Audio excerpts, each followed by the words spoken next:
Watashi wa Jason Mraz, sending you love from Vancouver, BC.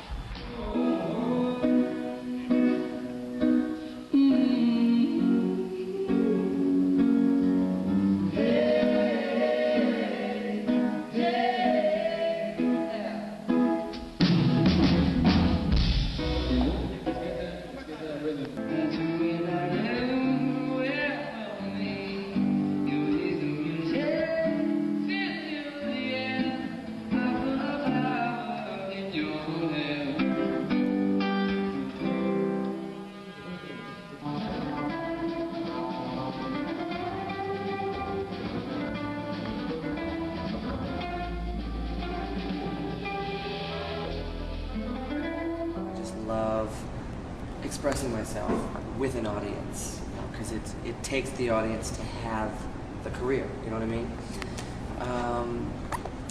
So it wasn't so much of a risk, it was more of a just a need, really. I wanted to go back to my roots. I wanted to get away from hotels and buses and airports and tour managers and just a million different people around.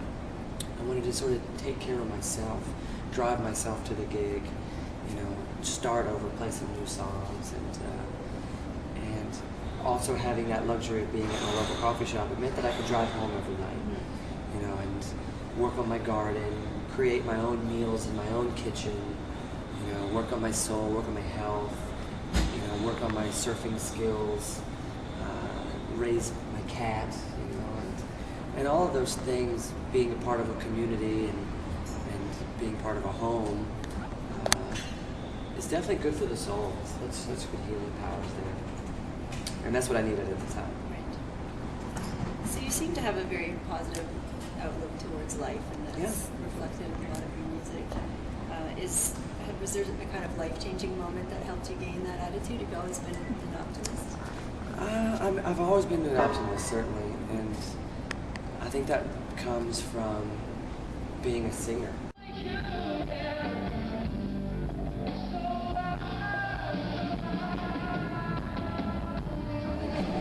I've been singing since I was 7 years old, and having this ability, this opportunity to express myself and be connected with the universe and with other people through song can only make you happy. You know, some people say that to sing is to pray twice. You know, like messages in music can travel much further than just a speech someone can make, you know. And so I've always been optimistic thanks to music, you know, and then of course watching my life unfold in these adventures and places I get to travel thanks to music, again, just keeps me uplifted, you know. So now I feel like I have a great responsibility to share that joy. So how can I share my joy with other people? Like sneak those messages into music so that when they sing along, they too might be uplifted or have a laugh, or you know, whatever the case may be. Because to me, our life experience is such a miraculous one. It's such a short one that this is it. This is our time, you know. So there should only be optimism, right? Like I practice what I like to call pronoia, which is the opposite of paranoia. It's not that the universe is conspiring against me. Is that the universe is conspiring for me, you know, that I have a dream, that I have a life that I want to live. So the universe is giving me the little things that I need to live that dream. Even if something looks like an obstacle or trouble, it's actually just a tool or the stepping stone that I need to take to get to that next place. So it's a lesson that I'm supposed to learn. And so that's the power of optimism, you know. Everything is a lesson, everything is required. You're now living what seems to be a very healthy lifestyle. What instigated this sudden change in quit smoking and turn to a very healthy diet? It's life. I feel like healthy food, it's eating life, it's eating real life. You know, it's not eating something that a robot made or that a company manufactured for you to eat. And it's not filler. You know, I spent a lot of years on the road just eating filler. And what it did is it created a more difficult version of me, of me that it was harder to wake up and express myself and to be light and interact with people, you know, because a lot of my body was made up of food that I hadn't yet digested because my body didn't know what to do with it, you know. And so health food, once I, you know, ate healthy for a month, I knew I could never go back. It's like, well, I feel great, you know. Why would I want to feel any different, you know? And to live in a different time zone every day or different season, you know. Just 2 days ago, we were in a very warm climate. And the past couple of days, we've traveled up through into a winter season, you know. So to do that, healthy food certainly helps my energy level stay consistent, you know. It helps my brain stay, you know, I don't know, lubricated and functioning properly. Kind of a transition. Like, I mean, I'm trying to help you myself. Right. But you have those favorite foods that you just Certainly. You know, it's a hard transition at first because you have to adopt new habits. You have to go to new grocery stores sometimes. You have to set up a new plan, new ways of snacking, you know, like rather than just walk into a local convenience store for a snack, you maybe have to think ahead of time about your snacking, you know.